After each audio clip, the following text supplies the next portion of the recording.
Hello everyone, welcome back to my YouTube channel. एक और video आपकी खिदमत में हाजिर है और आज जो मैं आपसे बात करने वाला हूँ बहुत ही एक इम्पॉर्टेंट टॉपिक है। इस वीडियो को एंड तक ज़रूर देखिएगा और ये पाकिस्तान के लोगों के लिए बहुत ज़्यादा है क्योंकि यहाँ पे जो है ना लोग मिसगाइड लोगों को करने वाली बहुत आवाम पाई जाती है। सो बात ये है कि डिजीज़ जो होती हैं ना वो दो किस्म की होती हैं, एक होती है क्योरेबल और एक होती है मैनेजेबल। मैनेजेबल बीमारियाँ वो होती हैं कि जिनको आप जड़ से ख़त्म नहीं कर सकते, आपने उसके साथ जिंदा रहना होगा, लेकिन आप उसको मैनेज कर सकते हैं, उसके सिम्टम्स को आप मैनेज कर सकते हैं। इसकी एग्जांपल मैं आपको ये दूंगा like high blood pressure, diabetes, chronic arthritis. ये कुछ मेजर जो बहुत कॉमनली आवाम के अंदर पाई जाती हैं।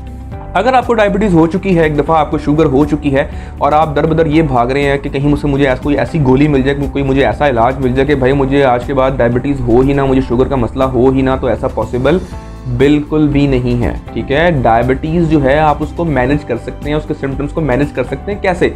एक मेडिसिन आपको दे दी जाएगी, वो medicine through out the life आपको खानी पड़ेगी। उसके अलावा कुछ आपको प्रिवेंशन बताई जाएगी कि आपने मीठा नहीं खाना, आपने वॉक करनी है, आपने मतलब परहेज ये करने हैं, इन चीज़ डूज एंड डोंट्स आपको बता दी जाएंगी। सो इस तरह की बीमारियां जो होती हैं दीज आर मैनेजेबल, आप उनको मैनेज करते हैं, आप वो ट्रीट नहीं होती है। और कोई शख्स आपको ये कहता है ना कि जी मैं ट्रीट कर दूंगा इसका, आपको ज़िंदगी भर दोबारा कभी नहीं होगी, तो वो ही इज़ लाइंग।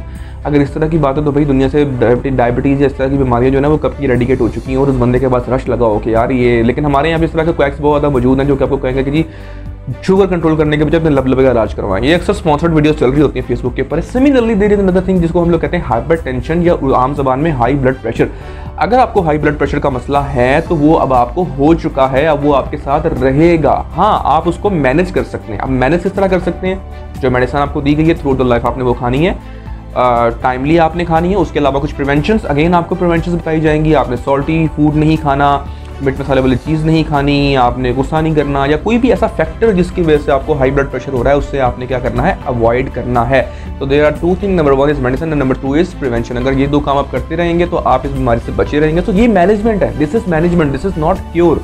ये क्योर नहीं है, ये पक्का इलाज नहीं है कि आपने एक दफ़ा कोई चीज़ खाई और उसके बाद आपको दोबारा कभी इस चीज़ की जरूरत ना पड़े। सिमिलरली दैट इज आर्थराइटिस, जिसको कि हम लोग आम जबान में जोड़ों का दर्द या घुटनों का दर्द बोलते हैं। अगर आपको वो चीज़ हो चुकी है, अगर आप सर्जिकल इंटरवेंशन की तरफ नहीं जाना चाहते, ऑल्दो अब काफ़ी सारे टेक्निक्स तो आ चुकी हैं, लाइक PRP वगैरह आ चुकी है, रीजनरेटिव मेडिसिन आ चुकी है, लेकिन उससे हट के मैं बात कर रहा हूँ कि अगर आपको लो बैक पेन का इशू है और आप कहें कि जी मैंने सर्जरी भी नहीं करवानी, मैंने कोई रीजनरेटिव मेडिसिन भी नहीं करवानी और उसके बावजूद मुझे किसी किस्म का फ़र्क पड़ जाए, तो ऐसा पॉसिबल नहीं है अनटिल अनलेस आप प्रिवेंशन ना करें। प्रिवेंशन जो होता है ना वो हाफ क्योर होता है। अगर आप एक ऑब्वियस सी बात है, आपकी बॉडी है, इस बॉडी के अंदर पूरे के पूरे फंक्शंस हैं, कोई ना कोई चीज़ तो होगी ना जो उसको डिस्टर्ब कर रही है।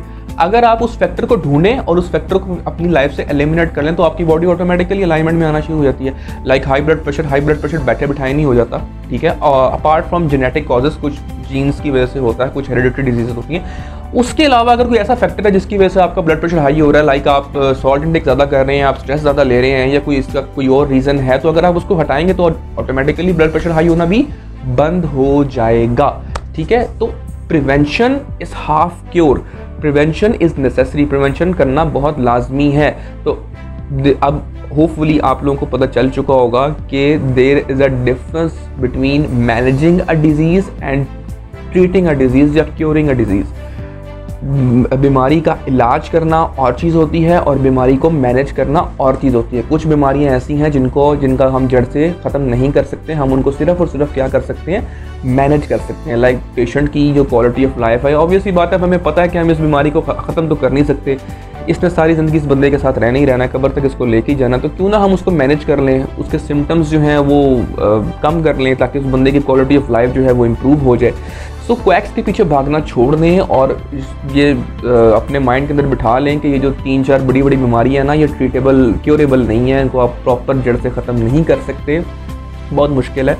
इनके साथ ही जीना है, इनको मैनेज करके जीना है, ठीक है। और कहें ना कि जी मैं इन बीमारियों को बिल्कुल जड़ से ख़त्म कर दूंगा, तो ऐसा पॉसिबल नहीं है, देयर इज़ नो पॉसिबिलिटी। अभी ऐसी कोई रिसर्च जो है वो साबित नहीं हुई कि ये बड़ी बड़ी जो बीमारियां हैं, क्रॉनिक इलनेसेस हैं, ये बैक टू ज़ीरो चली जाएँ। So I hope now you guys know कि मैनेजेबल बीमारियाँ क्या होती हैं और क्योरेबल बीमारियाँ क्या होती हैं।